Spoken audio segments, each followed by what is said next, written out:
Hello, everyone, and welcome to my second presentation for the Mix and Mingle. And this is about my internship experience as an RA here at ESE. So first, let's talk about how you can become an RA. First is the application. Now, this is open now for fall of 2021. I filled mine out in December of last year for this past fall. So if you're interested in doing this internship as well, definitely get that application in soon. It's not that difficult. It's in Handshake. Then you have the initial interview, which is in late January, early February. Now, this is when, for me, it was just I was in a room with a group of people, and they all interviewed us like in a group at the same time. There was three of us, and it was pretty painless. You just go in, they ask you some questions about your decision making and your thinking skills and things like that. After that is the kind of daunting part, which is a group process interview. This is in mid-February, and it's where they put you in groups and they have you solve difficult tasks. It may be puzzles, it could be things like manipulatives like Legos, having to figure out how to get those together with a group. And it's about figuring out how good you are at collaborating, which is very important. Then you have RA training if you are to get a position, which you find out in March, right before spring break if you got one. And that's the 2 weeks before the semester starts. So 2 weeks, you move into the dorms 2 weeks before everyone else does, and you get all trained on how to be an RA. So responsibilities. First is that you act as a campus, almost like a campus liaison for your residents. You're basically there to tell them how to get to their classes, who they should go talk to if they have a question about financial aid, advising, counseling services, whatever it may be. And basically you're their first point of contact. So if they have a question about where to go for certain things on campus, they'll ask you first. And the next is to ensure the safety and comfort of your residents. This is really important. You have to make sure that everyone feels welcome and that everyone feels safe. And the dorms on campus are very, very secure. And you want to make sure that people are observing those rules that keep it secure. So not let anyone walk behind them getting into the building, that kind of thing.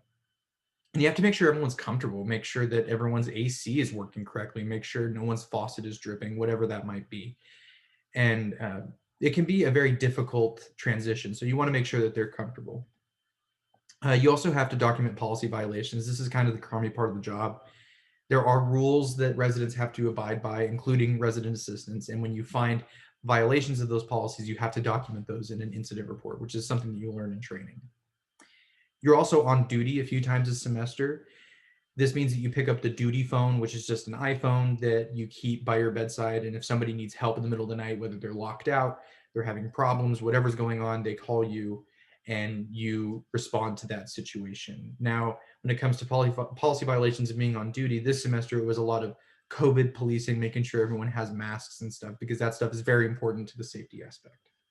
Also, you have to do programming. Every month you need a black and a gold program, which means you need a program that is sponsored by the campus and one that is sponsored by the RA. So there's something going on campus that can be one of your programs, and for this semester all of our programs were either virtual or social distance. So you have to have that creative aspect, especially this semester, in doing your program and making sure it's valuable to your residents. So when it comes to placement on your floor, this is assigned before training. So this is before you come back for training to be an RA. And based on your preferences, they give the pro staff, professional staff, gives you your assignment, which community you're going to be in. For me, that was Third South on Schallenkamp, in Schallenkamp Hall, which is the newest building in residence halls. They just renovated Abigail, so it's not the newly renovated one, but it is a brand new building, just opened last year. And I have an all freshman male floor. So what is the purpose of me doing this internship for psychology? Well, psychology rather can really inform on RA responsibilities and how to do the job well. And it can inform on community guardianship in the way of mandatory reporting practices and mental health referrals. Now, I'll get more into each of these bullets further on, but I just wanted to introduce them. It can also inform on improvements to the RA position, which is something that RAs always have to advise on in meetings is how they can make the position better next year and the following years afterwards. And it can inform based on RA recruitment strategies and fostering diversity within campus and the RA position. So when it comes to community guardianship, you have mandatory reporting. This is the first thing that psychology can really inform on when it comes to my internship and being an RA. And this is evidenced by this study, Holland and Cortina 2017, in terms of understanding policy and reporting. So mandatory report, RAs are all mandatory reporters, which means that if we learn of any resident who is thinking of harming themselves or others, or has experienced some sort of assault, we have to report that according to the law. And although, even though we're required by law, it still doesn't mean that 100% of RAs report every time they're supposed to. And Holland and Cortina found that the understanding of the individual university policy is what hinges whether or not that RA is likely to report an assault or something that they need to. When it comes to mental health referrals, current training is ineffective according to McLean and Stambro-Becker. The current training is probably just not teaching RAs how to properly report, as this can be pretty confusing and a daunting task. So when RAs don't report, that means that potential harm could be brought on the residents, which is not an option when it comes to college and the mental health problems that we're facing. RAs face these same mental health problems too, which is what creates this problem. And I think psychology can really inform on this issue. And when it comes to improving the RA position, we have RA recruitment. And according to Boone 2018, recruiting RAs with good helping behavior, as the article put it, is most common in terms of good RAs and people who become good RAs.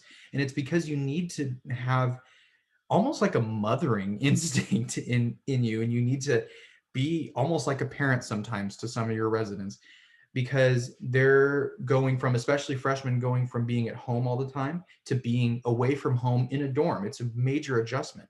And so you need to be prepared to help your residents in terms of that transition, which is something that should definitely be taken into account when recruiting RAs in the future. Also, when it comes to fostering diversity, Haley and Hale in 2016 said that more diversity equals better adjustments. So those adjustments refer to the policies and procedures of RAs at other universities and ESU. More diversity means that there's more voices being heard. There's more backgrounds represented in the RA staff, which means that our policies will be updated to better fit more backgrounds, which is very vital to running a healthy campus, as there's not just wealthy white people at ESU. There is people from almost every population you can think of. And it's really important that we get their input on issues. And those are my references. Please let me know if you have any questions about the internship as being an RA. And I did it because of COVID, although it is a really, really great internship, guys. And I would highly recommend that you be an RA, as using psychology. I use psychology every day, so in my internship. So definitely let me know if you have any questions, and thank you so much for your time.